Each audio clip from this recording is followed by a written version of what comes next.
গাছের হলদে হয়ে যাওয়া পাতাগুলোর দিকে তাকিয়ে কেমন যেন থমথমে মুখে অনেকক্ষণ চুপ করে দাঁড়িয়ে রইল সর্বমঙ্গলা। তার মুখের দিকে তাকিয়ে অবাক হয়ে যাচ্ছিল শিবানী।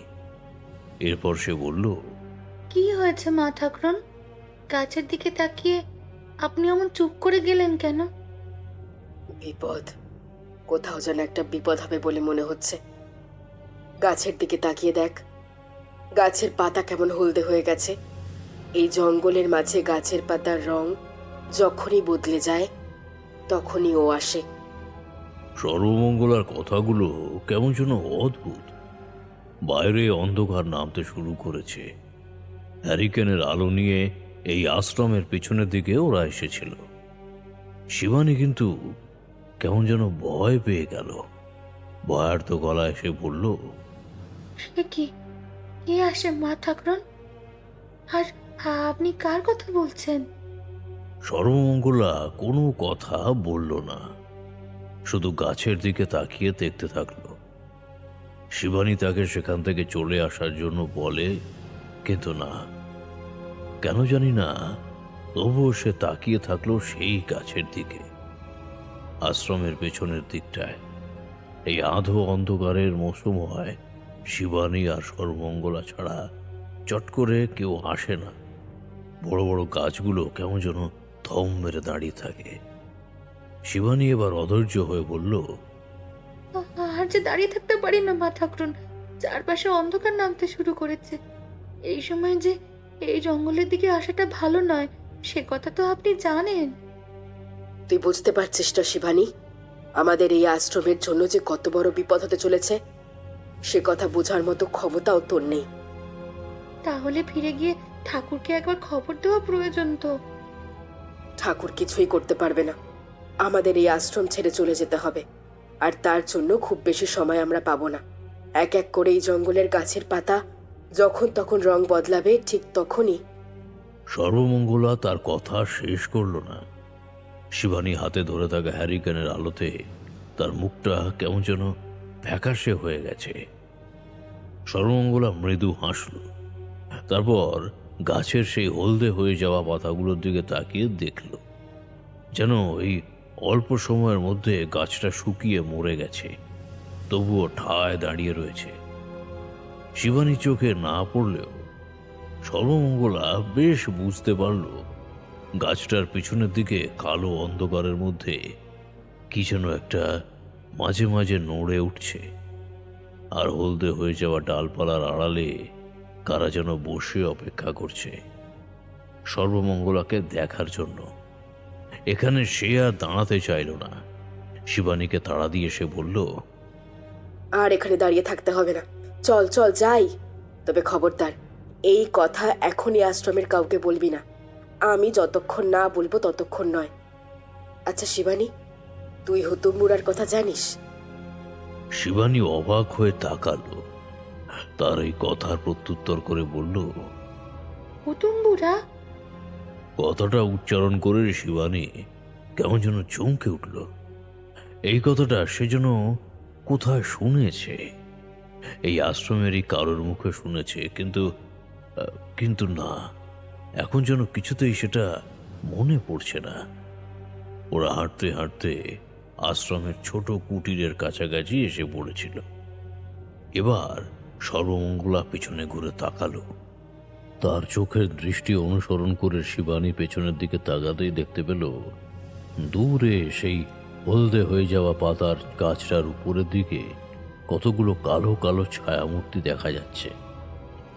গাছের পেছনে ওরা যেন এতক্ষণ দাঁড়িয়েছিল, এইমাত্র সেখান থেকে বেরিয়ে এসে অন্ধকারে মিশে যাচ্ছে। শিবানী চমকে উঠে বলল, ওগুলো কারা? অশরীরী কোনো শক্তি? না শিবানী, ওরা ওরা কোনো অশরীরী শক্তি নয়, আবার মানুষও নয়, আবার কোনো শুভ শক্তিও নয়। ওরা এমন কিছু যার কথা কেউ জানে না। তুই এই আশ্রমের কাউকে কোনো কথা বলবি না। আজ রাতে আমি আশ্রম থেকে একবার বাইরে যাব। শিবানী চমকে উঠল। কালো ছায়াগুলোকে অদৃশ্যভাবে হলেও দেখতে পেয়েছে। আর সর্বমঙ্গলার মুখে এমন কথা শুনে তার বুকের ভেতরটা কেমন যেন কেঁপে উঠল। ঠিক তখনই মনে হলো ওই পিছনের জঙ্গলের দিক থেকে অদ্ভুত স্বরে কারা যেন একসঙ্গে ডেকে উঠেছে। অনেকটা অনেকটা শিয়ালের ডাকের মতো হলেও ওটা শিয়ালের ডাক নয়। মানুষের গলায় শিয়ালের ডাক মিশে যেমন হতে পারে, ঠিক যেন তেমন। সর্বমঙ্গলা অন্ধকারের দিকে তাকিয়ে রইল। এরপর শিবানীর দিকে না তাকিয়েই সে কাটা কাটা গলায় বলল, আজ রাতে যদি আমি না ফিরে আসি, তাহলে কাল সকালেই আশ্রমের ঠাকুরকে আর বাকি সবাইকে এখান থেকে উঠে যেতে বলবি। এই জায়গা মানুষের বাসযোগ্য থাকবে না। এখানে যেন আর কোনো মানুষের পা না পড়ে। আর যদি আমি ফিরে আসতে পারি, তাহলে সব বিপদ কেটে যাবে। দোহাই আপনার, আপনি একা একা যাবেন না মা ঠাকুরুন, আমার কথাটা শুনুন। আশ্রমে গিয়ে সবাইকে আগে সব কথা বলি, তারপর না হয়। সর্বমঙ্গলা হাসল। তারপর শিবানীর কাঁধের উপর একটা হাত রাখল। সর্বমঙ্গলার পরনে কালো পেড়ে সাদা শাড়ি, শিবানীর গায়ে একটা সবজি রঙের শাড়ি।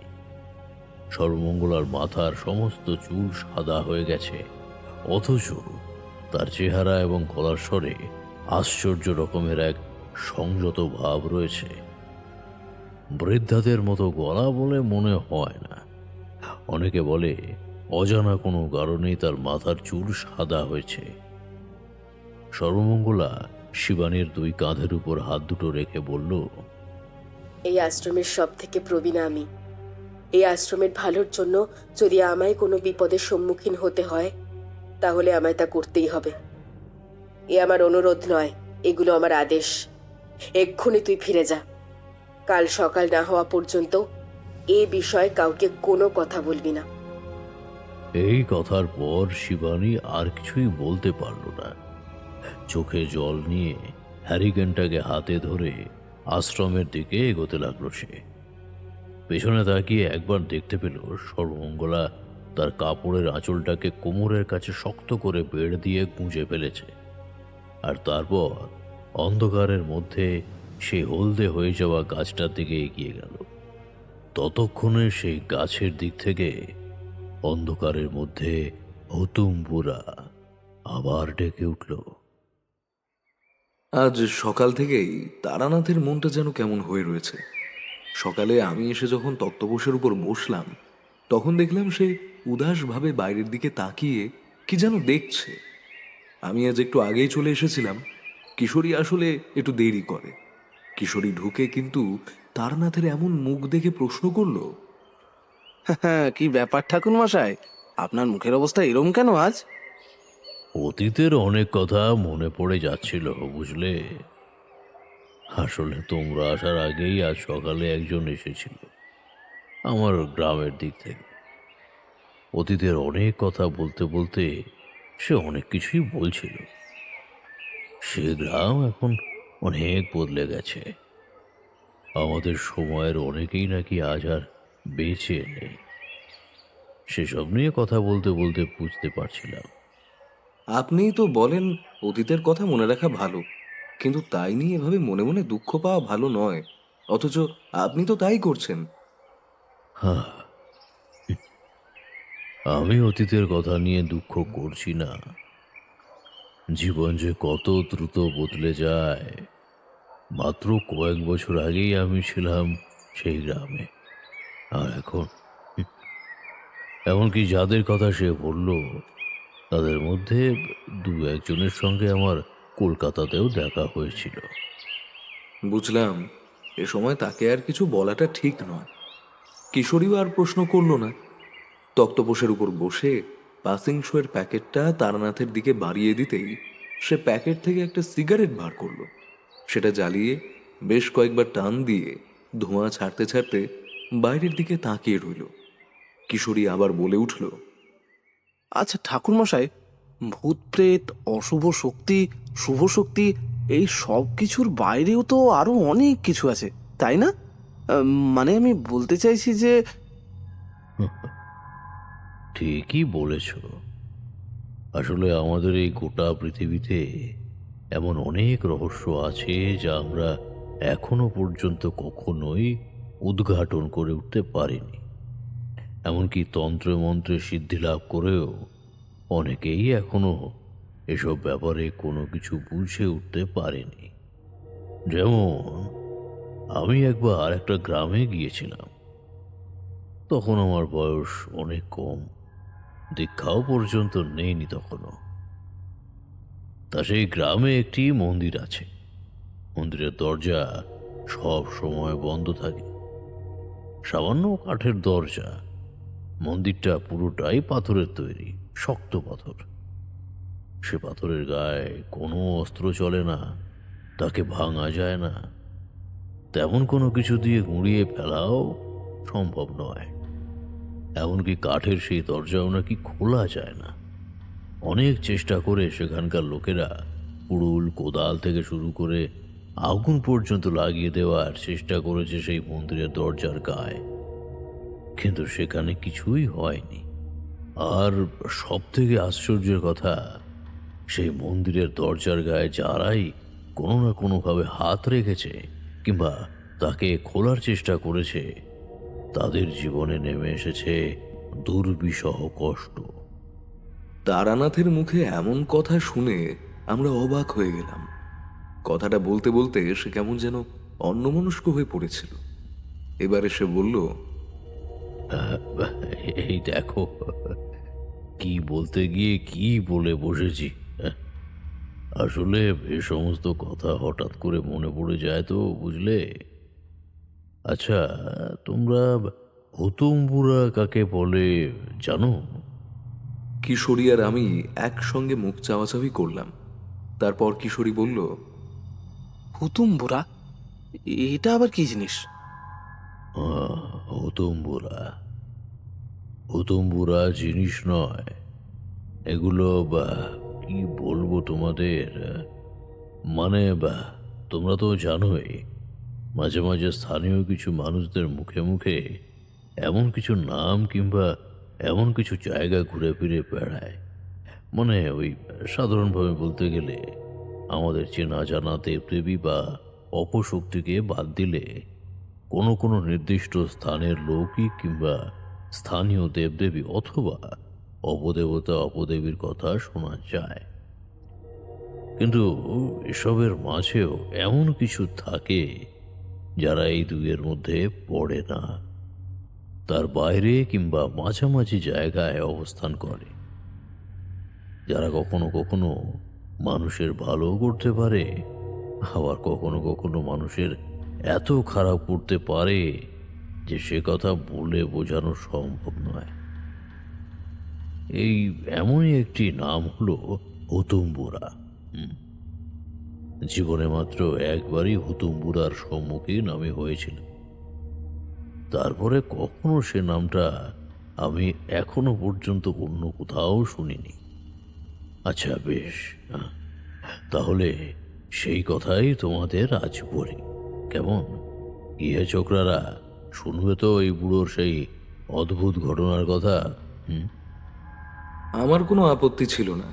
কিশোরীও দেখলাম শুনতে বিশেষ আপত্তি করল না। আমরা দুজন মিলে তাড়াতাড়ি গুছিয়ে বসলাম। বাইরে টিপটিপ করে বৃষ্টি পড়তে শুরু করেছে। তারানাথের কাছে আসবো অথচ বৃষ্টি হবে না, এ কথাটা যেন ভাবাই যায় না।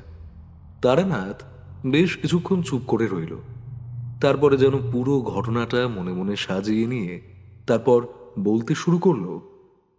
প্রথম জীবনে অদ্ভুত জিনিসের প্রতি যেমন ছিল আকর্ষণ, তেমনই ছিল এক অসীম জিজ্ঞাসা। ছোটবেলায় আমার জন্মের সময় আকাশের এক প্রান্ত থেকে অন্য প্রান্ত পর্যন্ত নীল আলো ছুটে গিয়েছিল। আমায় ভূমিষ্ঠ করার পরে তাই মায়ের নির্দেশে একজন স্ত্রীলোক গরম জল আনতে গিয়ে দৃশ্যটা দেখতে পেয়েছিল। এমন দৃশ্য নাকি খুব একটা ঘটে না। তখনই সবাই বলেছিল আমার জীবনটা অন্যদের মতো হবে না, কিন্তু এমন যে হবে সেটাও কেউ বোঝেনি। ছোটবেলা থেকেই ছিলাম অন্যরকম। তারপর সমস্ত কিছু পেরিয়ে যখন পথে নামলাম, তখন সমস্যা হলো দীক্ষা গ্রহণ নিয়ে। ভালো সাধু ছাড়া দীক্ষা নিতে ইচ্ছা হয় না। এদিকে দীক্ষা না নিলে তন্ত্র জীবনের কোনো কিছুতেই যেন প্রবেশ করতে পারবো না। এমনভাবে ঘুরতে ঘুরতে একদিন গিয়ে পৌঁছালাম এক গ্রামে। গ্রামের নাম ভৈরবপুর। গ্রামের উত্তর প্রান্তে এক পশ্চিম বাহিনী নদী, সেই নদীর কূলেই রয়েছে এই ভৈরবপুর গ্রাম। গ্রামের মধ্যে প্রবেশ করেছি তখন সবেমাত্র শীতকাল পেরিয়ে বসন্তকাল পড়তে শুরু করেছে। নদীর ধার ধরে গ্রামের পথে যাওয়ার সময় নদীর দিক থেকে বয়ে আসা ঠান্ডা হাওয়াটা বেশ ভালো লাগছিল। গ্রামে ঢুকেছিলাম যখন, তখন বিকেল পেরিয়ে সন্ধ্যার সময়। সেই পথ ধরেই চলেছি, এমন সময় দেখি লাঠি হাতে একজন মধ্যবয়স্ক লোক আসছে উল্টো দিক থেকে। সে প্রথমেই আমায় দেখে কৌতূহলী হয়ে বলল, তুমি কে বাবা? এই গ্রামে তো তোমাকে এর আগে দেখিনি। আমি এই গ্রামের কেউ নই, এমনকি আশেপাশের গ্রামেরও নয়। ঘুরতে ঘুরতে এখানে এসে পড়েছি।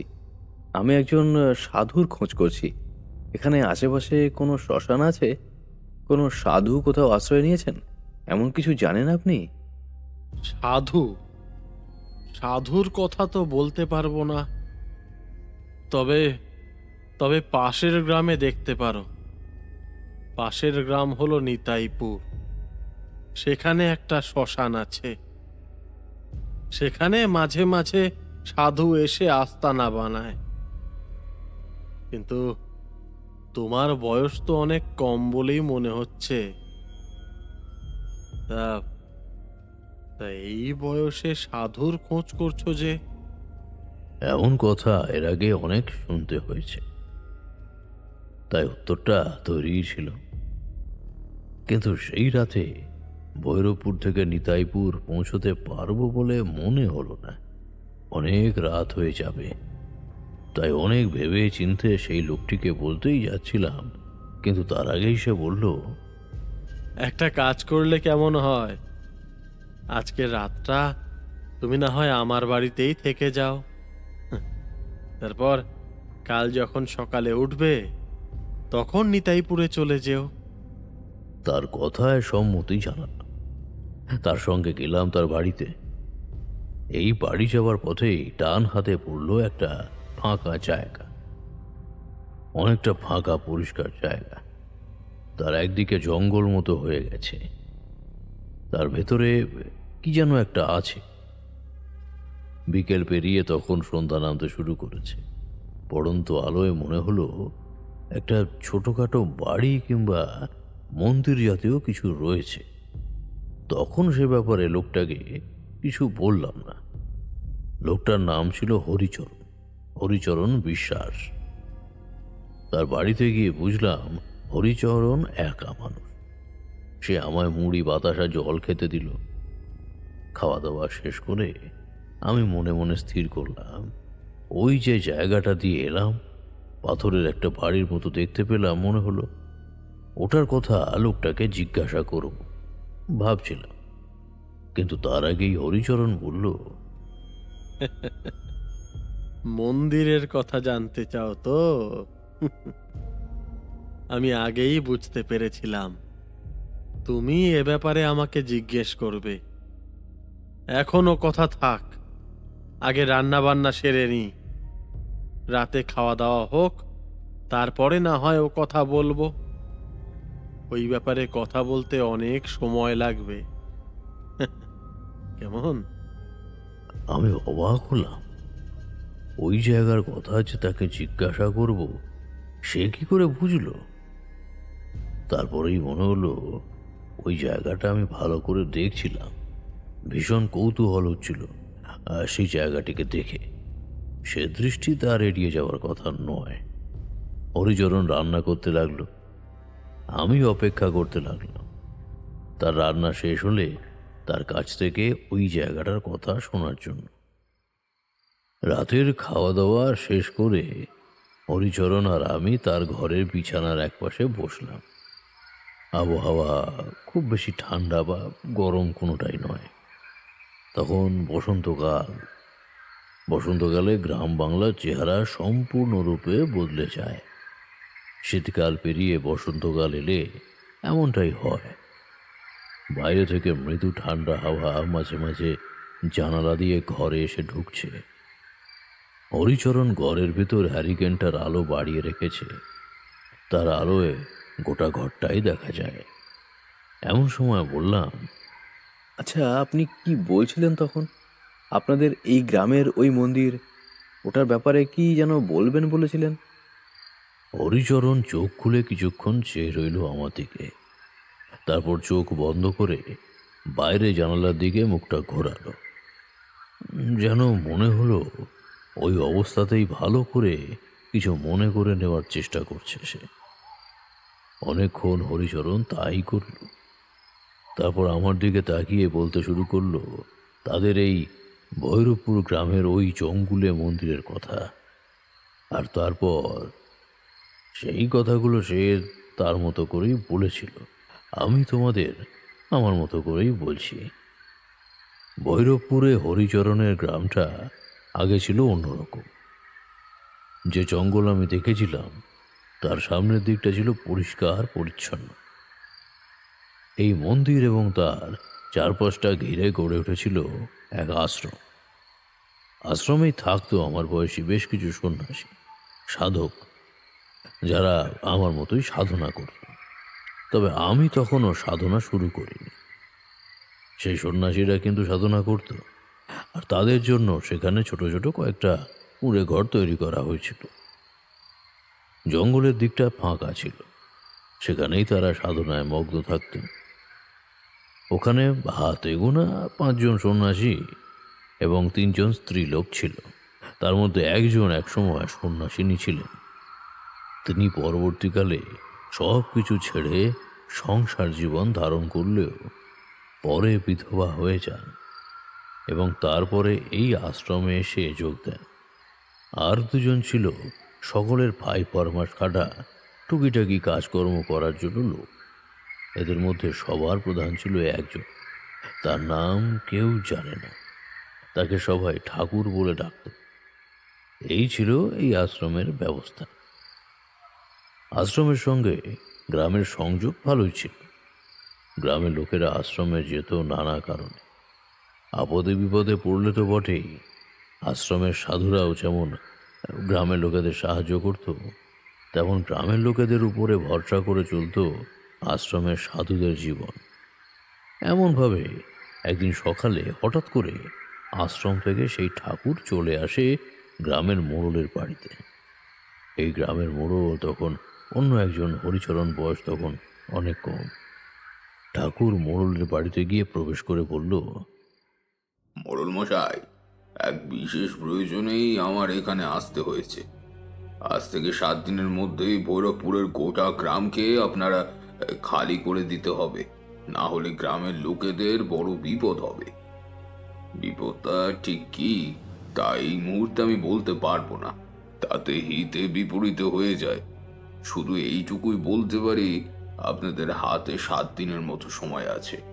তারপরে গোটা 1টা মাস আপনারা এই গ্রামে প্রবেশ করতে পারবেন না, তারপরে আবার ফিরে আসতে পারবেন। ঠাকুর, আপনি যা বলছেন তা না হয় আমি বুঝতে পারছি, কিন্তু গ্রামে কম করে 50 থেকে 60 ঘর বসতি আছে। মহিলা, বৃদ্ধ, ছেলে মানুষ সবাই রয়েছে। তাদের নিয়ে আমি এখন কোথায় যাব? মোড়লের কথায় ঠাকুর অনেকক্ষণ কি যেন চিন্তা করল। তারপরে বলল, এর জন্য অন্য উপায় নেই। একমাত্র এই উপায়েই গ্রামের লোকেরা রক্ষা পেতে পারে। আর না হলে আমি একটাই কাজ করতে পারি, আর তাহলে এই জঙ্গল মানে আপনাদের আশ্রম এবং তার আশেপাশে সমস্ত চৌহদ্দিকে এই গ্রাম থেকে বিচ্ছিন্ন করে দিতে পারি একেবারে। ঠাকুরের কথায় মোড়ল মশাই চমকে উঠল। এসব কি কথা বলছে ঠাকুর? তার কোনো মাথা মুন্ডু নেই। মোড়ল মশাই বৃদ্ধ মানুষ, তাছাড়া তার সঙ্গে ঠাকুরের সম্পর্কটা অনেক দিনের। কথায় কথায় মোড়ল মশাই যখন চেপে ধরেছে, তখন ঠাকুর তাকে সমস্ত কথা বলতে বাধ্য হলেন। হুতুম্বরা কাকে বলে আপনি জানেন মোড়ল মশাই? না, এটা কি? মানে কুটুম্বরা আবার কাকে বলে? আর আর এই কুটুম্বরা হঠাৎ এখানে এলো বা কোথা থেকে? হুতুম্বরা হলো এক ধরনের অদ্ভুত প্রাণী, যা মানুষ, ভূত প্রেত, শুভ শক্তি, অশুভ শক্তি কোনো কিছুই নয়, তার বাইরে কিছু। এ হলো অদ্ভুত এক জিনিস। তাকে তাকে যেমন হারানো যায় না, তেমনি তাকে বন্দিও করা যায় না। তবে হুতুম্বরা কিন্তু যেখানে সেখানে আসে না, বিশেষ করে গাছের আশেপাশে এদের বসবাস। ঠিক আছে, কিন্তু তার জন্য আপনি এত ভয় পাচ্ছেন কেন? ভয় হুতুম্বরাকে নয়, হুতুম্বরা যেখানে থাকে তারা আশেপাশে সমস্ত গাছপালাকে সে রক্ষা করে। কিন্তু সেই গাছপালার উপর যদি কেউ অত্যাচার করে, তাহলে হুতুম্বরা জেগে ওঠে। আর সে একবার জেগে উঠলেই বিপদ।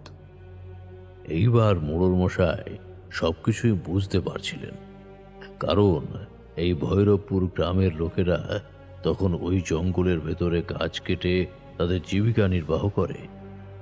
জঙ্গলের ডালপালা কেটে কেটে তারা যেমন নিজের বাড়ির জ্বালানির কাজে লাগায়, তেমন ওই নদী পেরিয়ে গিয়ে ওপাশের বাজারের কাঠও বিক্রি করে আসে। তার জন্য জঙ্গলের মধ্যে গ্রামের লোকেরা অনেকবার গিয়েছে, এই কাজ করেছে। তার জন্যই হয়তো আপনি বলতে চাইছেন গ্রামের লোকেরা জঙ্গল থেকে কাঠ কাটার জন্য এই হুতুম্বরা জেগে উঠেছে, আর তার জন্য আমাদের গ্রাম ছাড়তে হবে? শুধু তাই নয়, আমার আশ্রমের সর্বমঙ্গলা তাদের আটকাবার জন্য জঙ্গলের মধ্যে গিয়ে আর ফিরে আসেনি। কাল রাতেই তাকে আমরা হারিয়েছি। আজ সকালে তার কথাতেই ওই আশ্রম ছেড়ে চলে যাওয়ার সিদ্ধান্ত নিয়েছি আমরা। দিন সাতেকের মধ্যে গ্রামের সবাইকে যদি এখান থেকে সরাতে না পারেন, তাহলে ওই জঙ্গলকে এই গ্রাম থেকে বিচ্ছিন্ন করে দিয়ে যাব আমরা। তার জন্য ওই জঙ্গলে কিন্তু কেউ কোনো দিন প্রবেশ করতে পারবে না।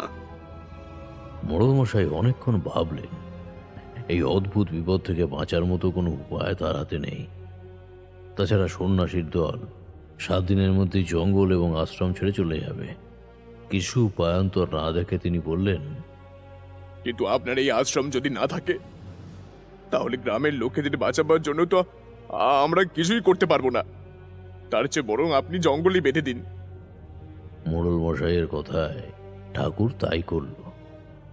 সেই দিন ফিরে গিয়ে তার আশ্রমের সকল সন্ন্যাসীদের নিয়ে সেখান থেকে চলে যাওয়ার জন্য সে তৈরি হতে থাকলো। এর মধ্যে ঠাকুর সেইখানকার 2 স্ত্রীলোক শিবানী আর মাধবী সেদিন সন্ধেবেলায় গিয়ে পৌঁছয় আশ্রমের পিছনের দিকের সেই জঙ্গলের কাছে। ততক্ষণে সেই জঙ্গলের সেই হলদে পাতা হয়ে যাওয়া গাছটা যেন পুরোপুরি শুকিয়ে গেছে। সন্ধ্যের অন্ধকার চারপাশে নেমে এসেছে। ওদের দুজনের হাতে 2 বড় বড় লণ্ঠন। ঠাকুর বললেন, সর্বমঙ্গলা তোমায় ঠিক কি বলেছিল বলো তো শিবানী? মা ঠাকরুন বলেছিল আমি যদি সকালের মধ্যে না ফিরে আসি, তাহলে 7 দিনের মধ্যে এখান থেকে চলে যাবি, না হলে বিপদ হবে। বিপদ যে কিছু একটা হবে সেটা সর্বমঙ্গলা যখন বুঝতে পেরেছিল, তখন আর কিছুই করার নেই। আমি গ্রামের মোড়লের সঙ্গে কথা বলেছি, জঙ্গলটা বিচ্ছিন্ন করে রাখতে হবে গোটা গ্রাম থেকে। কিন্তু হুতুম্বুরা আসলে কি ঠাকুর, যার জন্য এত ভয় আমরা এখান থেকে চলে যাচ্ছি? আর তার কি দেখা পাবো না আমরা? তাদের দেখা পাওয়ার জন্য তো আজ রাতে চলেছি, কিন্তু সাবধান, হুতুম্বরাকে দেখার পরে কিন্তু ভয় পাবি না তোরা। ভয় পেলেই কিন্তু বিপদ। ঠাকুর কোনো কথা বললেন না। আঁধারের মধ্যে দুজনের হাতে আলো চাপিয়ে তিনি এগিয়ে গেলেন সেই জঙ্গলের দিকে, কিন্তু বারবার বলে দিলেন যদি তারা ভয় পেয়ে থাকে তখনই যেন সেখান থেকে চলে যায়। তারা কেউ সেখান থেকে চলে গেল না। এদিকে আশ্রমে বসে তখন বাকি সাধুরা নিজেদের মতো কাজ করে চলেছে। তাদের যজ্ঞকুণ্ডের হোমের আগুন থেকে বেরিয়ে আসা ধোঁয়া চারপাশে ছড়িয়ে পড়তে শুরু করেছে। আশ্রমের চারপাশের অশুদ্ধতাকে তারা তখনও শুদ্ধ করার চেষ্টা করে চলেছে। এতক্ষণ তারানাথের কথা আমরা চুপ করে শুনে চলেছিলাম। কিশোরী আর আমি হরিচরণের মুখে শোনা সেই ভৈরবপুর গ্রামের অতীতের কোনো এক গল্প তারানাথ আমাদের বলে চলেছিল। সবকিছুই ঠিক ছিল, কিন্তু এর মধ্যে সে মন্দিরের কথা একবারও আসেনি। তাই কিশোরী বলল, আচ্ছা ঠাকুরমশাই, আপনি বললেন যে মন্দিরের কোনো একটা গল্প, তাহলে সেই মন্দিরের কথা তো এখনো পর্যন্ত আমরা শুনতে পেলাম না। এরপরই মন্দিরের কথা আছে। অধৈর্য হয়ে পড়লে তো চলবে না। ভৈরবপুরে যে বিপদ হয়েছিল, সে বিপদ থেকে মুক্তি পাওয়ার জন্যই সেই সাধু এবং ঠাকুর যে কাজ করেছিল, তার জন্যই এই মন্দির এমন অবস্থায় পড়ে আছে। আর একটু শুনলেই তোমরা বুঝতে পারবে। এতটুকু না বলে শুধু মন্দিরের কথা বললে তোমরা কিছুই বুঝবে না। কিন্তু হুতুমবুড়া বলে কোনো শব্দ তো সত্যি আমরা এর আগে শুনিনি। আর সত্যি বলতে কি, আমার তো মনে হলো সেই গ্রামের মোড়ল মশাই কিংবা বাকিরাও সেই কথা কোনোদিন শোনেনি। এমন অনেক কিছুই থাকে যা আমাদের সম্পূর্ণ অজানা। আগেই বলেছি, লৌকিক কিংবা স্থানীয় এমন অনেক কিছুই থাকে যাদের তারা অমন বলে ডাকে। হয়তো আমাদের এই দিকে, মানে আমাদের গ্রামে গঞ্জে ব্রহ্মদত্তি, গেছো ভূত, এই সমস্ত ধরনের যে অতৃপ্ত আত্মাদের কথা আমরা বলে থাকি, তার মধ্যে মাঝে মাঝে এমন কিছু শক্তি থাকে যারা গাছ রক্ষা করে। গাছের ক্ষতি করলে গভীর অরণ্যে যারা মাঝে মাঝে জেগে উঠে কাঠুরেদের ভয় দেখায়, এমনই কোনো এক শক্তিকেই তারা হুতুমপুরা বলতো আর কি। তার আসল উৎস যাচাই করার মতো চেষ্টা আমি করিনি। তারপর যা বলছিলাম সেটা আগে শোনো। হ্যাঁ, তো হরিচরণের মুখে আরো অনেক কথা শুনতে পেলাম। সেদিন যখন ঠাকুর, শিবানী এবং মাধবী মিলে আশ্রমের পিছনের দিকে থাকা সেই জঙ্গলে যায়, তখন তারা দেখতে পায় সেই গাছটা সম্পূর্ণ হলুদ হয়ে গেছে। যে গাছের কয়েকটা পাতা আর ডাল সর্বমঙ্গলা দেখেছিল, সেই গাছের এমন অবস্থা। তাই দেখে শিবানী প্রচন্ড ভয়ে চিৎকার করে উঠল। তারপরে বলল, ঠাকুর, এই গাছের এমন অবস্থা হলো কি করে? আমি তো কাল রাতে এখানে এসেছিলাম, তখন দেখেছিলাম গাছের ডালপাতা হলদে হয়েছে বটে, কিন্তু বাকিটা। ঠাকুর স্থির চোখে তাকিয়ে থাকলো সেই গাছের দিকে। এমন হলদে হয়ে যাওয়া গাছের পাতা অন্য কিছুর লক্ষণ নয়, এ হলো হুতুমপুরার লক্ষণ। নিশ্চয়ই এই গাছে তারা বাসা বেঁধে কোনো এক অসৎ উদ্দেশ্য নিয়ে রয়েছে। ঠাকুর অনেকক্ষণ চুপ করে দাঁড়িয়ে থাকল। মাধবী আলো হাতে গাছের চারপাশটা ভালো করে দেখার চেষ্টা করতেই সে বলল, খবরদার, গাছের পেছনের দিকে যাবি না। গাছের পেছনের অন্ধকারের মধ্যেই কিন্তু হুতুমবরা থাকে। ঠাকুরের কথা শেষ হওয়ার আগেই মাধবী পিছনের দিকে খানিকটা চলে গিয়েছিল। তাই ঠাকুরের কথা শোনার আগেই মাধবী দেখতে পেল গাছের পেছনে সার দিয়ে লম্বা লম্বা কালো ছায়ার মতো তারা যেন চুপ করে দাঁড়িয়ে আছে। তাদের দেখে ভয় পেয়ে মাধবী ঠকঠক করে কাঁপতে লাগলো। এক মুহূর্তের জন্য মাধবীর মনে হলো কালো ছায়াগুলো একসঙ্গে তার দিকে এক্ষুনি এগিয়ে আসবে। ঠাকুর ব্যাপারটা বুঝতে পেরেছিল। মাধবীকে এমনভাবে দাঁড়িয়ে থাকতে দেখে সে তাড়াতাড়ি এগিয়ে আসে সামনের দিকে। ঠিক তখনই গাছের পেছনের অন্ধকারের মাঝে দেখা যায় সেই লম্বা লম্বা কালো ছায়াগুলোকে। মানুষের চেয়ে যেন বেশ খানিকটা লম্বা। তাছাড়া তাদের দুটো হাত কাঁধের কাছে থেকে লম্বা হয়ে ঝুলে আছে। তাদের চোখ দুটো দেখতে ভয়ঙ্কর। দুটো চোখ সাদা ফ্যাকাশে। দেখলে মনে হয় যেন তারা এক্ষুনি দুটো হাত বাড়িয়ে ধরতে আসবে। মাধবী ভয় চিৎকার করে উঠল। ঠাকুর সঙ্গে সঙ্গে তার কাছে যেতেই মাধবীর মুখের দিকে তাকিয়ে ঠাকুর চমকে উঠল। তার মুখটা এক মুহূর্তের জন্য ফ্যাকাশে হয়ে গেছে। আলোর বাইরে অন্ধকারের কাছাকাছি মাধবী চলে গিয়েছিল। পেছন থেকে শিবানী বলে উঠল, ঠাকুর, মা ঠাকুরন যাওয়ার সময় বলে গিয়েছিল অন্ধকারের মধ্যে ওই হুতুমুড়ার কাছাকাছি যাওয়াটা একেবারেই ঠিক নয়। কিন্তু মাধবীর শরীরের দিকে তাকিয়ে ততক্ষণে ঠাকুর বুঝতে পেরেছে সে ওদের মায়ার বাঁধনে পড়েছে। তাই ঠাকুর নিজের জীবনে তোয়াক্কা না করে ছুটে গিয়ে সেই অন্ধকার থেকে মাধবীকে দু হাতে চেপে ধরে একটা প্রচণ্ড ঝটকায় সরিয়ে দিল পেছনের দিকে। আর ঠিক তখনই ঠাকুর দেখতে পেল তার সামনে গাছের দিক থেকে এসে দাঁড়িয়েছে সে লম্বা লম্বা কালো ছায়া মূর্তি। তাদের মাথাটা সামনের দিকে ঝুঁকে আছে, দুটো হাত যেন মাটির উপর পর্যন্ত এসে পড়েছে। তাদের মাথার চারপাশে যেন থকথকে জমা অন্ধকারটা, দুটো লম্বা লম্বা চোখ, আর তার সঙ্গে মুখের জায়গায় লম্বাটে একদম কান পর্যন্ত গিয়ে পৌঁছানো চেরাত চোয়াল। এ দৃশ্য দেখে ঠাকুর নিজেও সহ্য করতে পারলেন না। এমন দৃশ্য তিনি জীবনে কখনো দেখেননি। পিছন থেকে শিবানীর কথা শোনা গেল, ঠাকুর, ঠাকুর, ওখানে এভাবে দাঁড়িয়ে কেন আছেন? চলে আসুন, চলে আসুন বলছি। মাধবী ততক্ষণে জ্ঞান হারিয়ে লুটিয়ে পড়েছে মাটির উপর। শিবানী দেখতে পেল ঠাকুরের দিকে এক পা করে এগিয়ে আসছে সেই ছায়ামূর্তিগুলো। ঠিক তখনই পিছন থেকে কোথা থেকে যেন একটা প্রচণ্ড হাওয়ার মতো শব্দ শোনা গেল। এবারে তাকিয়ে দেখতে পেল জঙ্গলের সেই গাছের মাথার উপরে থেকে যেন প্রচণ্ড একটা ধুলোর ঝড়ের মতো কিছু এগিয়ে আসছে। আর তারপরে দেখা গেল জঙ্গলের মধ্যে মা ঠাকুরুন সর্বমঙ্গলাকে। সর্বমঙ্গলা মাটিতে হাঁটতে হাঁটতে নয়, যেন বাতাসে ভর করে এগিয়ে আসছে এদিকে। সর্বমঙ্গলার উপস্থিতিতেই বোধহয় সেই কালো ছায়ামূর্তিগুলো পেছনে সরে গেল।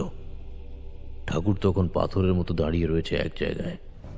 সর্বমঙ্গলা গম গমে গলায় বলল, ঠাকুর, ঠাকুর এই জঙ্গলে আর থাকবেন না, এখান থেকে আপনারা চলে যান। আমি যতদিন এখানে আছি ততদিন হুতুমবুড়া জঙ্গল থেকে বাইরে কোথাও যেতে পারবে না, কিন্তু তার জন্য একটা কাজ করতে হবে। এত অবধি বলে হরিচরণ চুপ করল। তারপরে আমি বললাম, তারপর কি হলো? তারপর কি হলো সে কথা জানা যায়নি।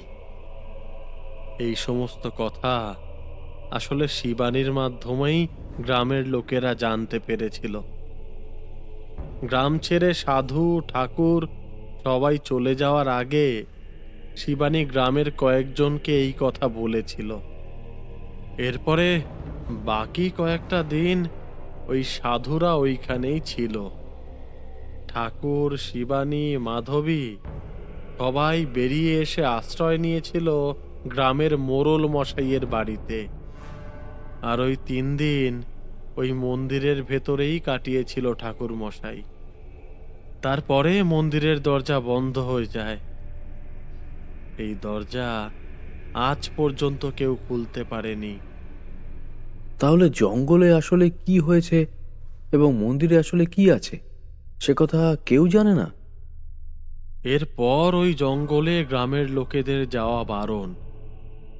বিশেষ করে রাতের অন্ধকারে যদি ওই জঙ্গলের মধ্যে মন্দিরের আশেপাশে কেউ প্রবেশ করে তাহলে সে আর ফিরে আসতে পারে না। এমন অনেকবার হয়েছে। এই কথা শুনে অনেকেই জঙ্গলের দিকে গিয়েছিল, কিন্তু তারা দেখলো যে জঙ্গলের মধ্যে প্রবেশ করার তেমন কোনো পথই নেই। বাইরে থেকে মন্দিরটা দেখা যায় মাত্র। গ্রামের লোকেরা অনেকবারই মন্দিরের ভেতরে ঢোকার চেষ্টা করেছে। যতবারই করেছে ততবারই কারোর না কারোর কোনো না কোনো ক্ষতি হয়েছে। আজ অনেক রাত হয়ে গেল। আজ তুমি শুয়ে পড়ো, কাল সকালে তো উঠে আবার চলে যাবে। তার আগেই তোমায় ওই মন্দিরের কথাটা আরেকবার বলবো।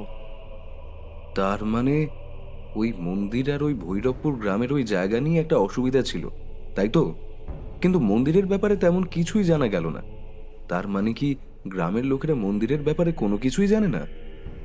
মনে হয় আরো অনেক কিছু বাকি আছে, তাই না ঠাকুর মশাই? কিন্তু আপনি বলেছেন আপনি সেই সময় জীবনে প্রথম সাধনার জন্য গিয়েছিলেন। আপনি এমন অদ্ভুত অবস্থার মধ্যে কোনো কিছুই তো করতে পারেননি তাহলে? এ কথা তখন আমার মাথায় আসেনি।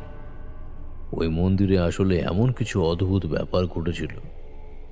আর সেই ঠাকুর, সাধু, এমনকি ওই সর্বমঙ্গলা জঙ্গলের হতুম্বুরাকে এত কেন ভয় পেয়েছিল সে কথা আমি আজও বুঝতে পারিনি। তখনও পর্যন্ত এমন কিছু শুনিনি যে হুতুম্বুরা কোনো মানুষের ক্ষতি করেছে। তার মানে আরো কোনো ব্যাপার আছে, তাই না? আচ্ছা, ওই ভৈরবপুর গ্রামের মন্দিরটা কি এখনো আছে? তা তো থাকতেই পারে। ওই গ্রামের মন্দিরের ব্যাপারটা যা শুনেছিলাম তাতে তো তাই মনে হয়। যাই হোক, বাকি কথা বলি। এদিকে পরদিন সকালে সেই গ্রাম ছেড়ে আমার পাশের গ্রাম নিতাইপুরে চলে যাওয়ার কথা। পরদিন সকালে উঠতেই দেখি হরিচরণের বাড়িতে কারা যেন এসেছে। দু একজন লোকের কথা শুনে বাইরে বেরোতেই আমার দিকে সবাই তাকালো। দুজন লোক হরিচরণের মতোই বয়স। তাদের মধ্যে একজন বলল, হরিচরণ, তার মানে তুমি ঠিক কথাই বলেছ। তোমার বাড়িতে যে এসেছে সে ঘরেই আছে দেখছি। আর এ তো সাধু বাবা বলে মনে হয়। কাল রাতে সাধু বাবাকে আমি সমস্ত কথা বলেছি। সাধু বাবার বয়স কম, তাছাড়া তাছাড়া এখনো দীক্ষা নেননি। তোমরা কি আমার কথা শুনলে না? কিন্তু কাল রাতে আরো কেউ এসেছে, আর সে ওই জঙ্গলের মধ্যে গিয়ে ঢুকেছে। কাল রাতের বেলা জঙ্গলের দিক থেকে কারো যেন চিৎকার শোনা গেছে। তুমি তো জানো হরিচরণ, জঙ্গলের আশেপাশে যে কটা বাড়িঘর রয়েছে তারা সবাই চিৎকার শুনতে পায় রাতের বেলায়। তাদের কথা শুনে আমি অবাক হয়ে গেলাম। তার মানে কাল রাতে কেউ জঙ্গলে ঢুকেছিল। মনে পড়ে গেল ভৈরবপুরে প্রবেশ করার সময় পথে একজনের সঙ্গে আমার দেখা হয়েছিল। সেও আমার মতোই ভবঘুরে কিনা জানি না, তবে সে আমার পথের পেছনে ছিল। ভৈরবপুর আসার আগে একটা গাছতলায় তার সঙ্গে কিছুক্ষণ বসে কথা বলেছিলাম। তাহলে কি তার কথাই বলছে ওরা? অবাক হয়ে গেলাম। আমি এগিয়ে গিয়ে বললাম, কাল রাতে? কাল তার মানে আরও একজন জঙ্গলে ঢুকেছিল? কিন্তু আমি তো একজনকে দেখেছিলাম, লম্বা ফর্সা মতো চেহারা, মাথায় লম্বাটে চুল, পরনে ধুতি আর একটা পাতলা ফতুয়া। আমার কথায় ওরা সম্মত হলো। তার মানে ওই লোকটি জঙ্গলে ঢুকেছে। আমায় সে গ্রাম ছেড়ে নিতাইপুর যাওয়ার মাথায় উঠল। সঙ্গে সঙ্গে আমি, হরিচরণ, গ্রামের দুজন লোক সবাই মিলে বেরিয়ে পড়লাম সেই জঙ্গলের দিকে। একসঙ্গে দুটো কাজ হয়ে যাবে। আসলে কি হয়েছে দেখাও তো হবে। তাছাড়া জঙ্গলের সেই মন্দিরের ব্যাপারে আরো অনেক কথা আমি জানতেও পারবো। হরিচরণ এবং বাকিদের সঙ্গে সেই জঙ্গলের কাছে গিয়ে পৌঁছলাম। আগে এসে যা দেখেছিলাম, জঙ্গল বলতে গ্রামের পথের একপাশে বেশ কিছু বড় ছোট গাছপালা ছড়িয়ে রয়েছে। তারপর সেটাই ঘন হয়ে ছড়িয়ে গেছে অনেক দূর অবধি। মানে জঙ্গল বলতে মাথা ছাড়িয়ে বেশ উঁচু গাছ সেরকম কিছুই নয়। ছোট ছোট কোমর পর্যন্ত উঠে আসা আগাছা জঙ্গল, ছোটখাটো লতা, এইসবই। কিন্তু জায়গাটা অনেক বড়। মনে করো মোটামুটি 50টা হাত মতো। গ্রামের পথের বাম পাশে, মানে নদীর উল্টো দিকে রয়েছে। তারপর তারা সোজা লম্বা হয়ে চলে গেছে অনেক দূর পর্যন্ত। তার মাঝে বেশ খানিকটা ভেতর দিকে এই মন্দিরের খানিকটা অংশ দেখা যায়। আমরা যখন গিয়েছিলাম তখন দেখি অনেক লোকজন জমা হয়েছে। তারা নিজেদের মধ্যে কথাবার্তা বলছে। আমি, হরিচরণ বাকিদের সঙ্গে ঘুরে ফিরে সব দেখছিলাম। কথায় কথায় যা জানতে পারলাম তা মোটামুটি হলো এইরকম। এই জঙ্গলের আশেপাশে কোনো বাড়িঘর নেই, কিন্তু একটু এগিয়ে গিয়ে তো বাড়িঘর রয়েছে। রাতের বেলা বাইরের শব্দ সহজেই শোনা যায়। এখানকার একজনের নাম বিষ্ণু রায়। রাতের বেলা সে একবার কি কারণে যেন উঠেছিল। তখন সে শুনতে পায় দূরে জঙ্গলের দিক থেকে কে যেন চিৎকার করছে। প্রাণপণে সেই মারণ আর্তনাদ শুনেও তার কিচ্ছু করার ছিল না। জঙ্গলের ভেতরে রাতের বেলা ঢুকে পড়লে সে যে বেঁচে ফিরতে পারবে না সে কথা এই গ্রামের সকলেই জানে। বিষ্ণু বেশ ভয় পেয়েছিল এই ব্যাপারে। সে সকালে সকলকে সে কথা বলে, তারপর নিজের কাজে বেরিয়ে পড়ে। এদিকে আমি, হরিচরণ আর সেই দুজন তখন সেখানে গিয়ে পৌঁছেছি। আশেপাশে লোকেদের সঙ্গে কথা বলতে বলতে আমার মনের মধ্যে কৌতূহলটা বাড়ছে। একসময় হরিচরণকে বললাম, রাতের বেলা জঙ্গলে ঢুকলে না হয় বিপদ হয়, কিন্তু দিনের বেলায় তো জঙ্গলে ঢুকলে কোনো অসুবিধা নেই, তাই না? গ্রামের লোকেরা দিনে রাতে কখনোই জঙ্গলের ভেতরে ঢোকে না, নাহলে এখান থেকে কি পথ থাকতো না? আমি বলি কি, তুমিও ঢুকো না। বেশ বুঝতে পারছি জঙ্গলের ভেতরে ঢোকার জন্য তোমার কৌতূহল হচ্ছে, বিশেষ করে ওই ওই মন্দিরটা দেখার জন্য। অনেকবার কিন্তু আমরাও চেষ্টা করেছি। চেষ্টা করছি মানে? ভেতরে ঢোকার চেষ্টা নাকি মন্দিরের দরজা খোলার চেষ্টা?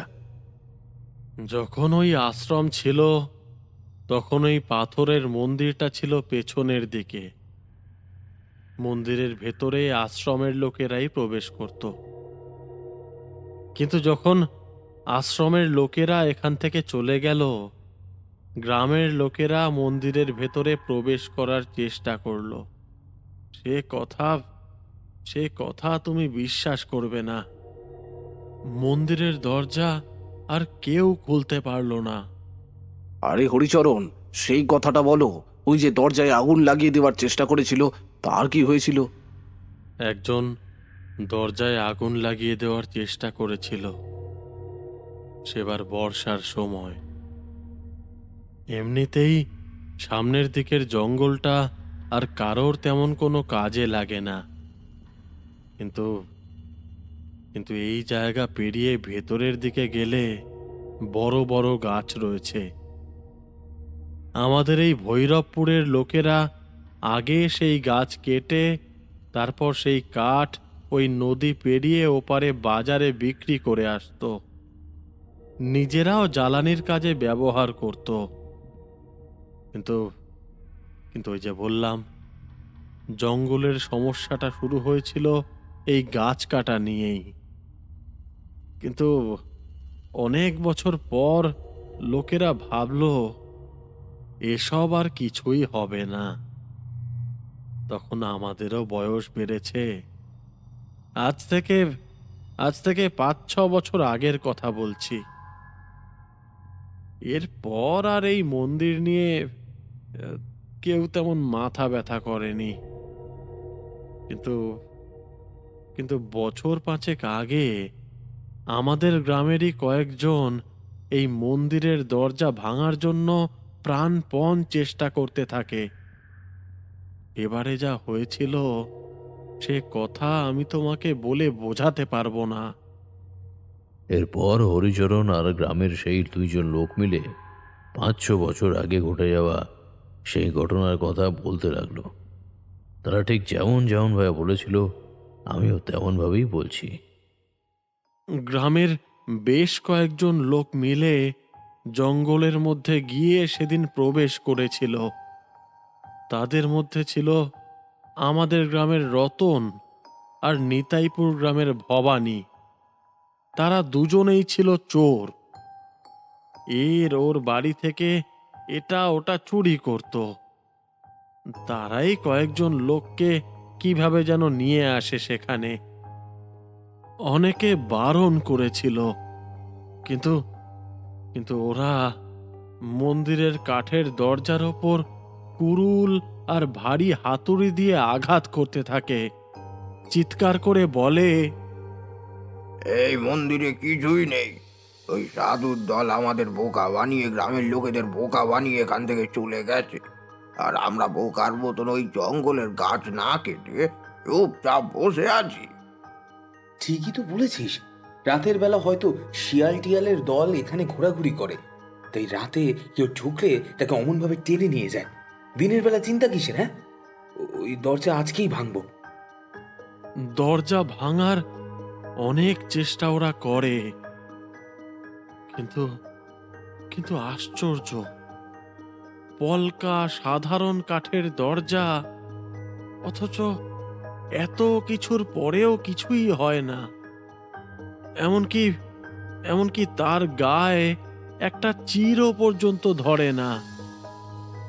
এরপর এরপর রতন আর ভবানী মিলে তেল ঢালে সেই দরজার গায়ে, তারপর আগুন লাগিয়ে দেওয়ার চেষ্টা করে।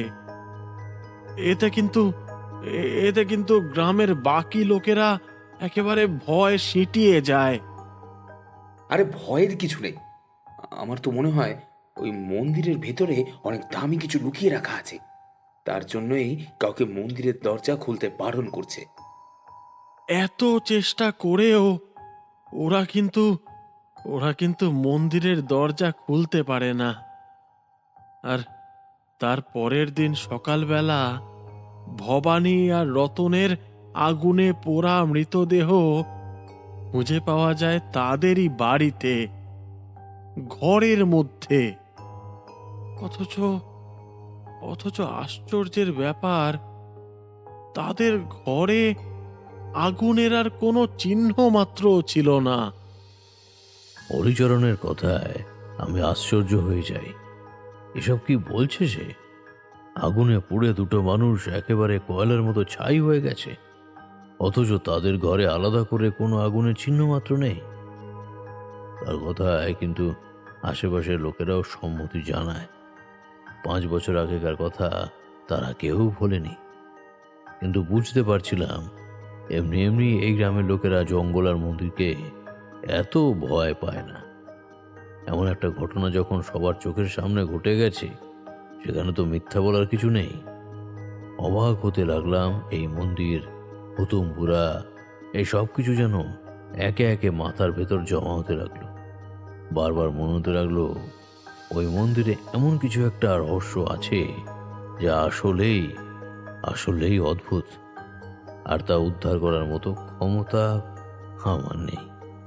কাল যে লোকটি জঙ্গলে ঢুকেছিল শুনেছিলাম, ওই বিষ্ণুর সঙ্গে তার কথা হয়েছিল দু একবার। বিষ্ণুর কাছে একবার গেলে জানা যেত। বিষ্ণুকে নাকি লোকটা ওই মন্দিরের কথা জিজ্ঞেস করেছিল।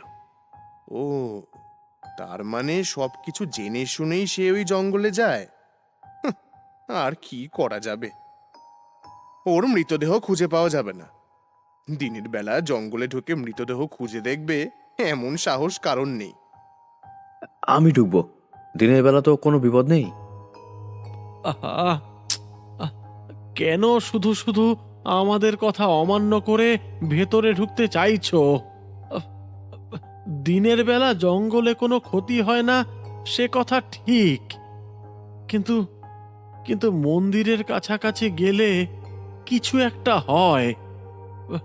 ওই মন্দিরের চাতাল কিংবা মন্দিরের পাথর কিন্তু স্পর্শ করা যাবে না, তাহলেই সমস্যা হবে।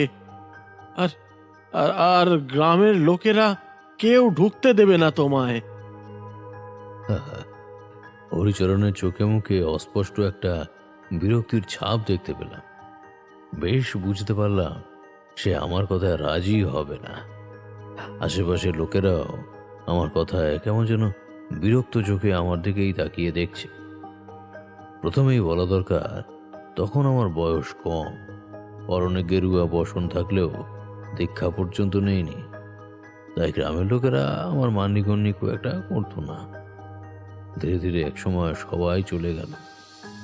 হরিচরণও আমায় ফিরে যেতে বলল তার সঙ্গে। আমি বাধ্য হয়ে অন্য পথ ধরলাম।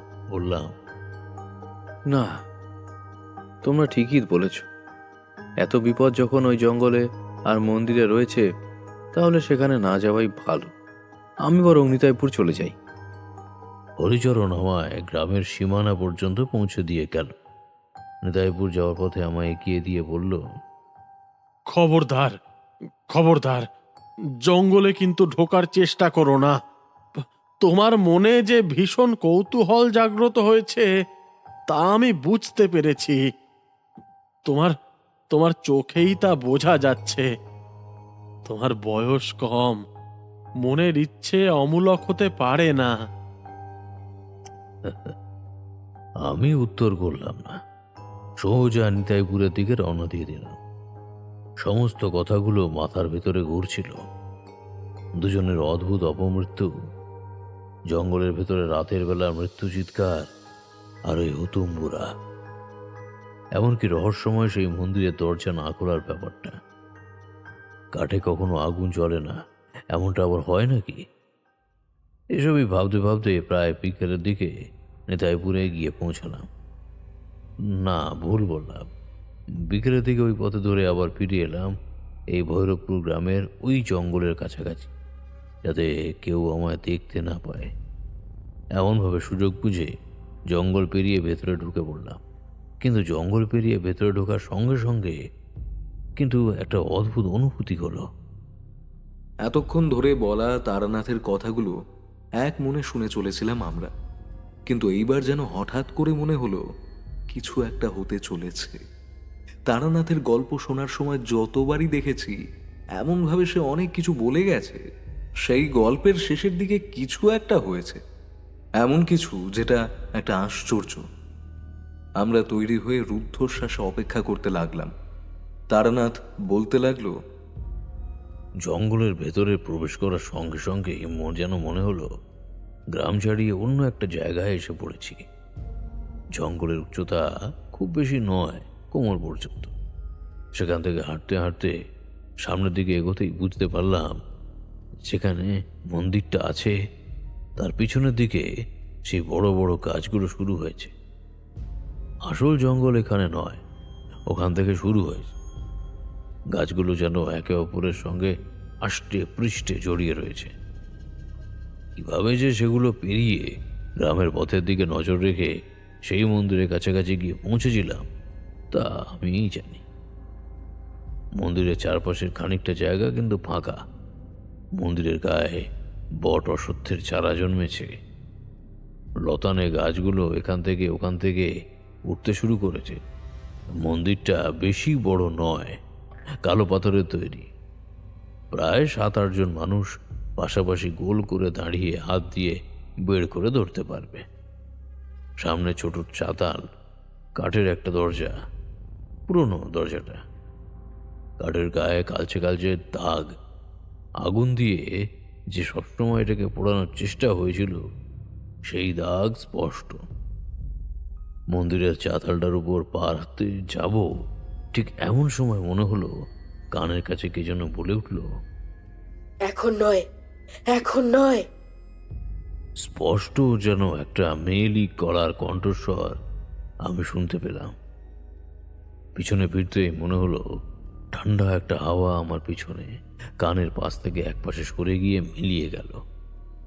আর ঠিক তখনই দেখতে পেলাম পিছনের দিকে সেই বড় বড় গাছগুলোর মধ্যে একটা আন্দোলন শুরু হয়েছে। আগেই বলেছি তখন বিকালের সময়। বিকেল আর সন্ধ্যের খুব একটা পার্থক্য ভৈরবপুরের দিকটায় নেই। সূর্য ডুবে যাবার সঙ্গে সঙ্গে অন্ধকার নেমে আসে। এদিকে আমার কাছে আলোও নেই। অস্পষ্ট আলো আধারিতে যেটুকু দেখা গেল মনে হলো একটু দূরে সেই বড় গাছগুলোর মাথায় যেন কিছু রয়েছে। কোনো মানুষ যদি গাছের একদম উপরের দিকে উঠে দাঁড়িয়ে থাকে এবং আমার দিকে তাকিয়ে দেখতে থাকে তাহলে যেমনটা হবে ঠিক তেমনই। আশ্চর্য হয়ে গেলাম, এই গাছের উপরে এমন সময় কে থাকবে? গলা তুলে বললাম, কে তুমি? ওখানে কি করছো? আমার কথার কোনো উত্তর এলো না। আমি মন্দিরের অন্য পাশটায় চলে গেলাম, কারণ ততক্ষণে গাছের উপরে দাঁড়িয়ে থাকা সেই মূর্তিটাও উধাও হয়ে গেছে। গাড়ির কাছে সেই মেইলি গলার কণ্ঠস্বরটা আর নেই। আমি এই মন্দিরের চারপাশে ঘুরে ঘুরে দেখতে লাগলাম। আর একটু পরে যখন অন্ধকারটা বেশ ঘন হয়ে নামলো, এমন সময় একটা ব্যাপার হলো। জঙ্গলের পেছন দিক থেকে কার যেন কণ্ঠস্বর শোনা গেল। অদ্ভুত সেই কণ্ঠস্বর। মানুষের গলায় কেউ যদি শিয়ালের মতো করে ডাকে তাহলে যেমন কণ্ঠস্বর শোনা যাবে তেমনটা অনেকটাই। একসঙ্গে অনেকগুলো অমন কণ্ঠস্বর শুনে আমার মনে পড়ল হরিচরণের কথা। সে হুতুমপুরার কথা বলার সময় বলেছিল তারা নাকি অদ্ভুতভাবে ডাকতে পারে। আর সঙ্গে সঙ্গে বুঝতে পারলাম গল্পের সেই ঠাকুর আর মোড়লের বলা কথাও মিথ্যে নয়। হুতুমপুরাকে জঙ্গলের মধ্যেই আটকে রেখেছে কেউ, আর তার জন্যই হয়তো রাতের বেলা তারা ডাকে। ততক্ষণে অন্ধকার নেমে এসেছে, এখানে বেশিক্ষণ থাকাটা ঠিক হবে না বুঝতে পেরে আমি তাড়াতাড়ি মন্দিরের সামনের দিকে গেলাম। জঙ্গল থেকে বেরিয়ে পড়বো কিনা ভাবছি, এমন সময় কোথা থেকে যেন একটা হলদে প্রদীপের আলোর মতো আলো দেখতে পেলাম। কিছু না বলে সেদিকে তাকিয়ে আছি। তাকিয়ে থাকতে থাকতে দেখি একজন স্ত্রীলোক, পরনে সাদা শাড়ি, তার মাথার চুল সাদা, কোমর পর্যন্ত এসে পড়েছে, তার হাতে একটা প্রদীপের আলো, মুখে কিন্তু বেশ ভারী মিষ্টি হাসি। সে আমায় দেখে বলল, এসেছিস? তোর জন্যই তো অপেক্ষা করছি। আয় বাবা, আয়। আমি অবাক হয়ে তার দিকে তাকিয়ে রইলাম। কেই মহিলা, আমি তো তাকে চিনি না। সে আমার সঙ্গে এমনভাবে কথা বলছে যেন সে আমার বহুদিনের চেনা। ঠিক তখনই মন্দিরের পিছনের দিক থেকে সেই অদ্ভুত কণ্ঠস্বরগুলো আবার শুনতে পেলাম। মনে হলো কারা যেন সেই জঙ্গলের মধ্যে থেকে ছুটতে ছুটতে মন্দিরের দিকে এগিয়ে আসছে। আমি প্রায় ক্রুদ্ধ কণ্ঠে বললাম, কে আপনি? আর ওই জঙ্গলের বাইরের দিক থেকে কারা ছুটে আসছে? ওরা হলো হুতুমবুড়া। এতদিন ধরে ওরা এই জঙ্গলে অপেক্ষা করছে মুক্তির জন্য। কেউ ওদের মুক্তি দিতে পারেনি। আমি যে তোর জন্যই অপেক্ষা করছি। তুই ওদের মুক্তি দিবি আর এই মন্দিরের বন্ধনকে ছিন্ন করবি। আমার তখন মাথা খারাপ হয়ে যাওয়ার জোগাড়, মাথা ঝিমঝিম করছে।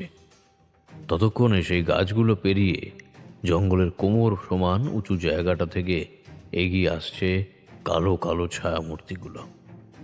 তাদের মুখ থেকে বেরিয়ে আসা সেই ভয়ঙ্কর চিৎকার যে কারোর বুকের রক্ত হিম করে দিতে পারে। আমি কিছু বুঝে ওঠার বা বলার মতো অবস্থায় ছিলাম না। সেই মহিলা মন্দিরের সামনে গিয়ে দাঁড়ালো। আমার দিকে না তাকিয়েই সে বলতে লাগলো, গ্রামবাসী আর আমাদের আশ্রমের মানুষদের বাঁচাবার জন্য অনেক চেষ্টা করেছিলাম, কিন্তু কিছুতেই করতে পারিনি। সে রাতে অনেক চেষ্টা করে ওদের আটকাতে যখন পারিনি, তখন আমার প্রাণের বলি দিয়ে আমি সবাইকে আটকে রেখেছি, কিন্তু আর পারছি না। প্রদীপ হাতে এসে আমার দিকে ঘুরে তাকালো।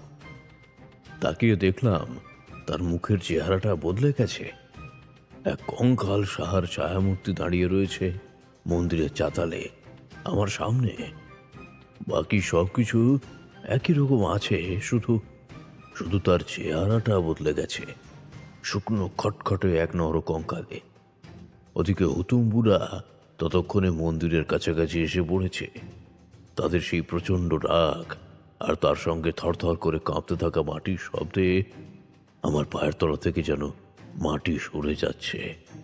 আমি বললাম, কিন্তু আমি কি করব? আমি যে কিছুই বুঝতে পারছি না। এই বিপদ থেকে, এই মন্দিরের রহস্য থেকে আমি সবকিছু উদ্ধার করব কি করে? ঠিক সেই সময় আমার সামনে দাঁড়িয়ে থাকা না সেই নারী মূর্তি হেসে উঠল। তার সেই কঙ্কালসার চেহারার আবার আগের মতো রক্ত মাংস লাগতে লাগতে আগের চেহারা ফিরে এলো। আমার মাথার পিছন দিক থেকে সে তাকালো আমার পিছনের দিকে। মনে হলো সেইখানে যেন কেউ এসে দাঁড়িয়েছে। আমি মুখ ঘোরালাম না। তার আগেই শুনতে পেলাম সে বলছে, এতদিন পরে আমাদের মনস্কামনা পূর্ণ হলো সর্বমঙ্গলা। আর কোনো চিন্তা থাকবে না, কিন্তু কিন্তু এই মন্দিরের দরজাও কেউ কোনোদিনও খুলতে পারবে না। তাই হোক। ওর হাতেই যখন সবকিছু লেখা আছে, তখন ওর হাতেই এসব কিছু শেষ হোক। এরপর সেই নারী মূর্তি হেসে উঠল। আমার পেছনে এসে দাঁড়ালো। সেই লোকটি যাকে আমি দেখিনি, তার কণ্ঠেও যেন হাসি শুনতে পেলাম। ততক্ষণে হুতুমবুড়া ছুটে এসেছে প্রায় মন্দিরের কাছাকাছি। আমার গোটা শরীরে যেন কি একটা অদ্ভুত ভাব অনুভব করলাম। প্রচণ্ড ঠান্ডা বাতাস ধাক্কা দিলে যেমন হয়, ঠিক তেমনটাই। দেখতে পেলাম কখন যেন আমি এসে দাঁড়িয়েছি সেই মন্দিরের চাতালের কাছে। আমার পাশে দাঁড়িয়ে থাকা সেই মহিলার হাতের প্রদীপটা মন্দিরের সেই কাঠের দরজার সামনে এসে পড়তেই দরজাটা ঘড় ঘড় শব্দ করে নিজে থেকেই খুলে গেল। মন্দিরের ভেতরে কেমন যেন অন্ধকার। মন্দিরের ভেতরের অন্ধকারটা প্রদীপের আলোয় সামান্য হালকা হয়ে আসার সঙ্গে সঙ্গে যে দৃশ্যটা দেখতে পেলাম, তাতে বুকের রক্তও যেন হিম হয়ে গেল। আমি শুধু দেখতে পেলাম সেই মন্দিরের ভেতরে চারপাশে ধুলো, মাকড়সার জাল, এছাড়াও ধুলোর স্তর রয়েছে। দেওয়ালের গায়ে কেমন যেন কালচে হয়ে রয়েছে। আর সেই মন্দিরের ছোট্ট জায়গাটার মধ্যে প্রায় 5 জন সাধু গোল করে বসে রয়েছে এক অদ্ভুত দর্শন পাথরের খণ্ডকে ঘিরে। তাদের বসে থাকার ভঙ্গি আমার অজানা নয়। সাধনায় বসে যেভাবে আমরা একাগ্র মনে ধ্যান করে থাকি, ঠিক সেইভাবেই তারা বসে রয়েছে। ওই পাথরটি আসলে কিসের তা আমি বুঝতে পারলাম না, কিন্তু ওই মূর্তিগুলো যে কোনো সাধুর, যারা এই গ্রামে থাকা সেই আশ্রমে সেই 5 জন সাধু ছিল, সে কথা মনে পড়ল। তারা কিন্তু একভাবে পাথরের মূর্তির মতো বসে রয়েছে। প্রদীপের আলোটা নিভে গিয়ে সেই পাথরের খণ্ডটার একদম উপরের অংশে রেখে দিল সেই মহিলা। আমার ভালোভাবে মনে পড়ে না, তবু যেটুকু মনে আছে তা হলো আমি এগিয়ে গিয়ে সেই পাথরের সামনে দাঁড়িয়ে কিছু একটা করেছিলাম, আর তাতেই গোটা ঘরের ভেতর যেন একটা ধুলোর ঝড় উঠল। চোখের সামনে দেখতে দেখতে সেই সাধুর দেহগুলো ধুলো হয়ে বাতাসে মিলিয়ে যেতে শুরু করলো। মন্দিরের বাইরে থেকে তখন প্রচণ্ড চিৎকার শোনা যাচ্ছে। হুতুমপুরার মন্দিরের দেওয়ালের উপর যেন তারা বারবার আছাড় খেয়ে বসে পড়ছে। নারী কণ্ঠটি হেসে উঠে বলল, এতদিনে আমার একটা কাজ সম্পন্ন হলো ঠাকুর। এখনো যে আর একটা কাজ বাকি আছে। তার সময় হয়নি এখনো। কুটুম্বরা এখন এখানেই থাকবে। তাদের এখান থেকে সরানো যাবে না। জঙ্গলের বাঁধন আগের মতোই থাকবে। শুধু এক টানা কথাগুলো বলে তারানাথ চুপ করলো। আমি আর কিশোরী রুদ্ধশ্বাসে বলে উঠলাম, তারপর কি হলো? হ্যাঁ, তারপরে কি হলো আমার তা মনে নেই। যখন জ্ঞান ফিরল দেখলাম ভোরবেলা। তখন দেখি আমি পড়ে রয়েছি সেই জঙ্গলের বাইরে, গ্রামের রাস্তার কাছে। কি মনে হতে আর জঙ্গলের ভিতরে ঢুকলাম না। কাল রাতের সমস্ত কথা তখনও বিশ্বাস করতে পারছিলাম না। আশ্চর্যজনকভাবে গ্রামের সেই একটি লোকের সঙ্গে দেখা হয়ে গেল। সে আমায় নিয়ে গেল হরিচরণের বাড়িতে। শরীর তখন খুব দুর্বল, প্রচণ্ড জ্বর এলো সেদিন। 3 দিন ধরে জ্বরের ঘোরে ভৈরবপুরেই ছিলাম। জ্বরের ঘোরে বোধহয় সমস্ত কথা সবাইকে বলে দিয়েছিলাম। 3 দিন পর যখন শরীর সুস্থ হলো, তখন হরিচরণ বলল, সর্বমঙ্গলা আর ঠাকুরের কথা আমি তোমাকে বলেছিলাম, কিন্তু কিন্তু ওই জঙ্গলের মধ্যে মন্দিরের কাছে আপনি সত্যি সত্যি ওদের দেখেছিলেন কিনা আমি জানি না।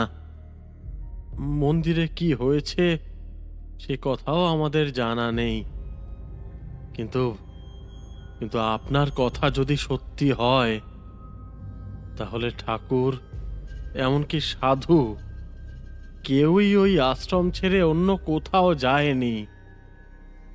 তারা ওই মন্দিরেই ছিল, গ্রামবাসীদের রক্ষা করার জন্য। গ্রামের লোকেরা ভেবেছে তারা সেখান থেকে চলে গেছে।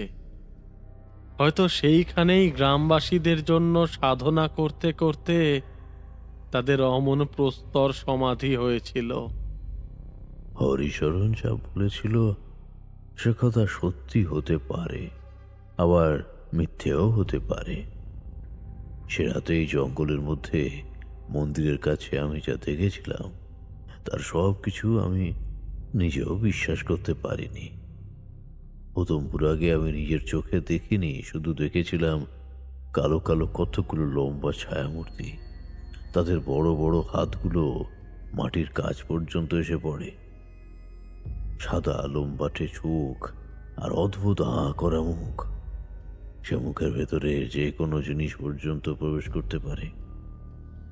অন্ধকার যে অমন ভয়ঙ্কর হতে পারে সে কথা আমি তখনও পর্যন্ত স্বপ্নেও কল্পনা করতে পারিনি। জীবনে আমি একবারই অমন মূর্তি দেখেছিলাম, ভয় পেয়েছিলাম।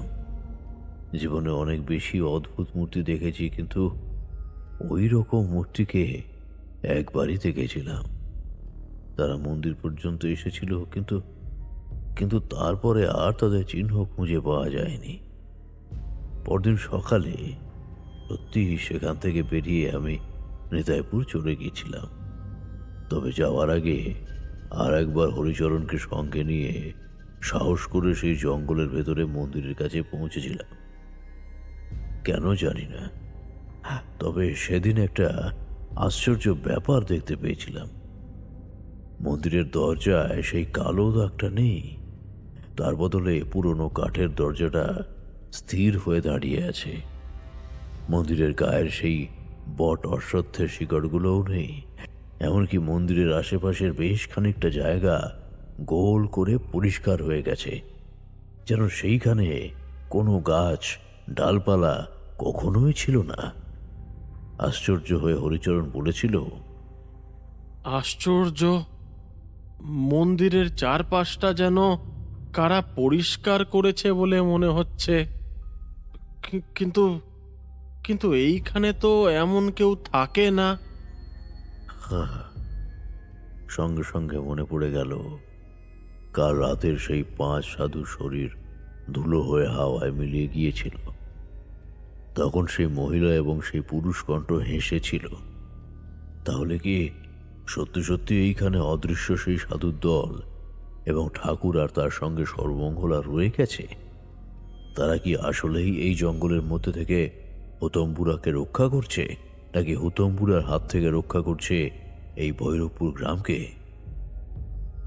এর উত্তর আমার জানা হয়নি। ভৈরবপুর ছেড়ে চলে এসেছিলাম সেই দিনই।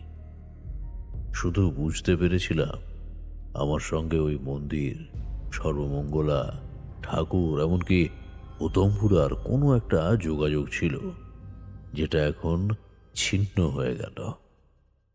গল্প শেষ হতেই আমরা উঠে পড়লাম। আজ এক অদ্ভুত গল্প শুনলাম। ভয় পাওয়ার মতো বা বিপদের গল্প না হলেও একটু অন্যরকম গল্প। কিশোরী বলল, আশ্চর্য লাগলেও ঠাকুরমশাইয়ের আজকের গল্পটা যেন মনে হলো অবিশ্বাস করা গেল না। আচ্ছা, তারপর কখনো আপনি ভৈরবপুর গ্রামে যাওয়ার চেষ্টা করেননি? খোঁজ নেওয়ার চেষ্টা করেননি আর? না, অনেক পরে এক সাধুর সঙ্গে কথায় কথায় এগুলো বলেছিলাম। সেই সাধুই আমায় হুতমপুরা সম্পর্কে একটা ধারণা দিয়েছিল। সে বলেছিল গ্রামকে বাঁচানোর জন্য সর্বমঙ্গলা, ঠাকুর এবং বাকিরা নিজেদের জীবন বাজি রেখেছিল। এখানে হয়তো মোড়ল নিজেও কিছু জানতো, সে কথা গ্রামের লোকেদের জানতে দেয়নি। না হলে 7 দিন পরে গ্রামে যে মহাবিপদ হওয়ার কথা ছিল সেটা হঠাৎ করে থেমে গেল কি করে? ওই বিভৎস প্রাণীদের দ্বারা যাই হোক না কেন, জঙ্গলের মধ্যে ওদের আটকে রাখা তো সহজ ব্যাপার নয়। তবে যদি সেই জঙ্গলে সে থেকে থাকে, তাহলে সেই হুতমপুরাও সেখানে আছে। আর হয়তো এখনো সেই জঙ্গলের মাঝে গেলে কোনো একটা গাছের হলদে হয়ে যাওয়া শরীর দেখা যাবে। হয়তো এখনো ওরা অপেক্ষা করে কোনো কাঠুরিয়া যদি জঙ্গলে ঢুকে গাছ কাটে, তাহলে তার ফল ভয়ানক হবে, ওই রতন আর ভবানীর মতো। উঠে পড়লাম।